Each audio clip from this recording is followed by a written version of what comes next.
Terima kasih.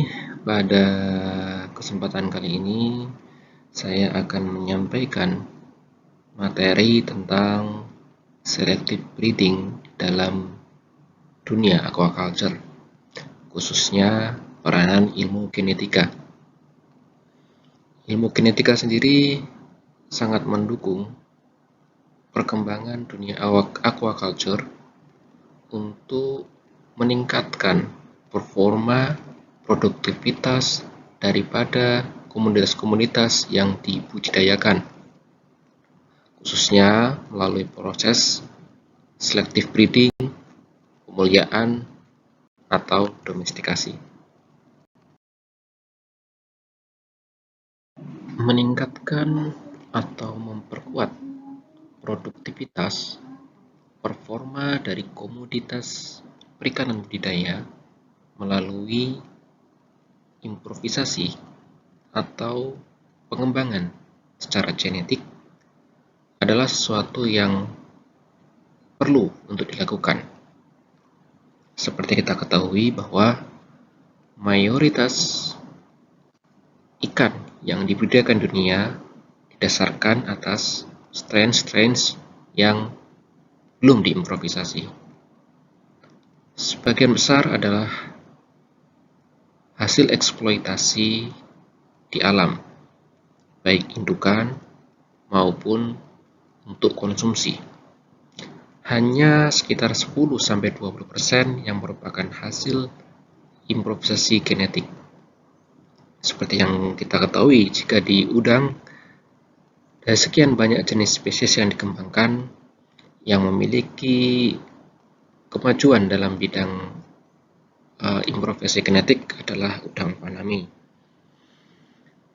Dan di sisi lain yang seperti ketahui bahwa seperti di bidang pertanian, bahan-bahan atau bahan makanan pokok yang di bidang pertanian itu kebanyakan merupakan hasil dari improvisasi, seperti jagung, padi, semuanya adalah hasil improvisasi, hasil genetik, pengembangan genetik. Seharusnya demikian pula dengan di bidang aquaculture. Memiliki potensi untuk meningkatkan produktivitas melalui improvisasi di bidang genetik. Ilmu genetik sendiri tentu sangat memiliki peranan yang penting dalam pengembangan aquaculture. Beberapa pendekatan di bidang aquaculture dari ilmu genetik sendiri adalah proses hibridisasi atau crossbreeding, kemudian kromosom manipulasi seperti polyploid seperti di tanaman, kemudian ada transgenik yang melakukan rekayasa genetika di tingkat DNA, dan selective breeding, yaitu pendekatan menggunakan variasi yang kompleks. Ini yang akan menjadi fokus dalam pembahasan slide-slide berikutnya.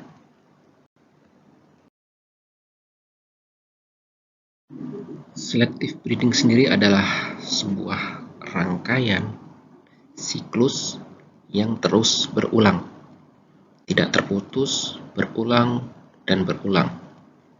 Dimulai dari evaluasi performa dari hewan atau spesies yang dibudidayakan, yang dilakukan seleksi. Setelah diketahui performa dari hewan tersebut dalam tingkat individu maupun dalam tingkat keluarga, tentu dipilih, kemudian dilakukan pemilihan individu atau family yang terbaik. Kemudian dilakukan reproduksi untuk menghasilkan generasi berikutnya dari indukan-indukan yang terpilih tersebut. Dan selanjutnya kembali lagi kepada nomor 1. Hasilnya dilakukan evaluasi lagi performanya, dan kemudian diseleksi yang terbaik, dilakukan reproduksi kembali, dan terus seperti itu dari generasi ke generasi, sehingga diharapkan memiliki hasil keturunannya lebih baik daripada generasi parentalnya atau generasi orang tuanya. Dan improvisasi genetik yang diperoleh itu dapat diturunkan atau diteruskan. Terdapat 3 elemen kunci dalam breeding program. Sedikit mengulangi slide sebelumnya, bahwasanya 3 elemen penting tersebut adalah: pertama, mendefinisikan apa itu yang terbaik. Maksudnya adalah tujuan daripada breeding program ini apa? Meningkatkan pertumbuhan, atau tahan terhadap penyakit, atau memiliki sifat-sifat lain yang kita inginkan. Kemudian menemukan yang terbaik tersebut, menemukan nilai yang terbaik pada individu atau famili yang kita lakukan breeding, yang kita lakukan seleksi. Dan terakhir, menggunakan yang telah kita temukan tersebut untuk meningkatkan perform yang kita inginkan, sembari menghindari terjadinya inbreeding. Nah, disinilah salah satu poin yang cukup jelas saya kira. Untuk menghindari terjadi inbreeding, tentu diperlukan pengetahuan genetika yang baik. Selective breeding sendiri memiliki beberapa tingkatan, beberapa jenjang berdasarkan tingkat kompleksitas atau kerumitan dalam menjalankan program tersebut. Yang paling mudah dilakukan adalah seleksi individu atau seleksi massal.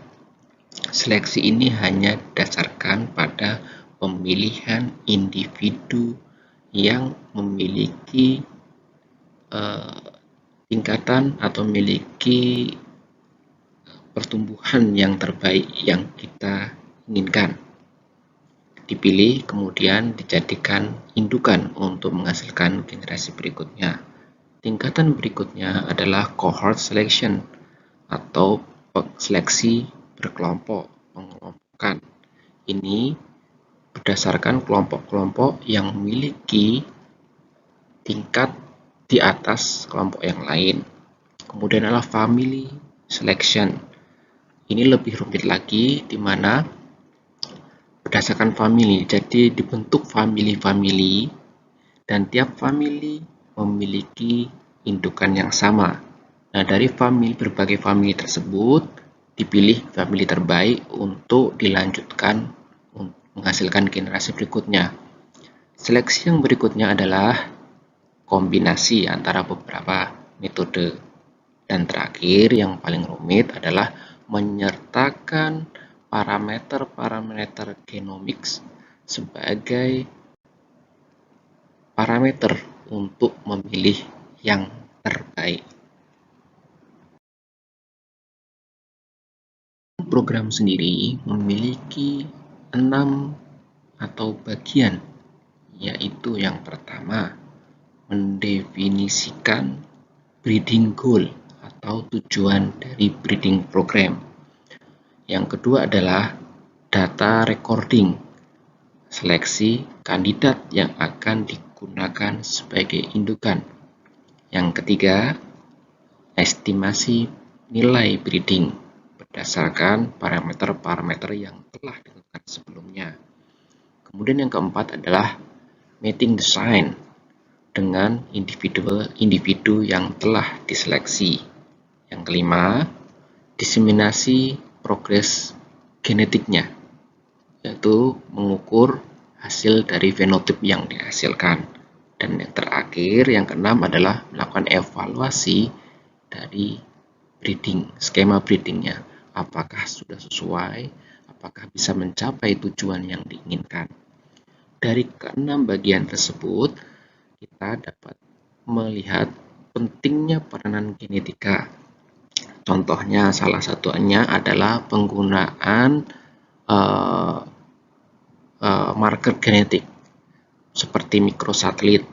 Nah, itu untuk menentukan, mengevaluasi apakah proses mating ini bisa meningkatkan heterozigositas atau justru sebaliknya menurunkan heterozigositas yang merupakan indikasi terjadinya inbreeding dalam proses breeding yang dilakukan. Apabila terjadi tersebut, maka tentu akan tujuan daripada breeding tidak akan tercapai. Kemudian ada satu lagi contoh, yaitu penggunaan teknologi DNA barcoding. Biasanya DNA barcoding ini digunakan di awal sekali untuk memastikan bahwasanya spesies yang kita lakukan breeding benar-benar berasal dari satu spesies yang sama. Karena biasanya dalam breeding program kita menggunakan beberapa sumber populasi untuk dijadikan parentalnya, dan itu perlu dilakukan cross check untuk memastikan bahwa populasi-populasi yang kita pilih tersebut adalah benar-benar satu spesies. Contoh lain penggunaan genetika, ilmu genetika dalam proses selective breeding adalah pemanfaatan genetic tracking atau pemantauan genetic resource stock. Ini lebih dekat kepada cabang ilmu genetik, yaitu genetika populasi. Genetika populasi ini untuk mempelajari hubungan antar populasi, mempelajari keanekaragaman dalam suatu populasi. Hal ini merupakan sangat penting sekali untuk mengetahui genetic stock dari sumber-sumber yang akan digunakan sebagai populasi dasar pada breeding program. Akhir, perlu kami kembali tekankan bahwasanya seleksi breeding sangat penting untuk pengembangan aquaculture, untuk meningkatkan performa, meningkatkan produktivitas, dan tentunya akan memperkuat ketahanan pangan manusia. Namun, selective breeding tidak akan berjalan dengan baik tanpa didampingi dengan perbaikan dalam proses budidaya itu tersebut. Tanpa proses budidaya yang terus diperbaiki, tentu program atau hasil dari selective breeding tidak dapat optimal pertumbuhan atau produktivitasnya. Demikian paparan yang dapat kami berikan. Semoga dapat memotivasi bagi kita untuk mendalami cabang ilmu genetik ini yang memang untuk sampai saat ini masih sangat jarang yang memiliki minat atau tertarik untuk mendalami selective breeding atau program breeding. Terima kasih.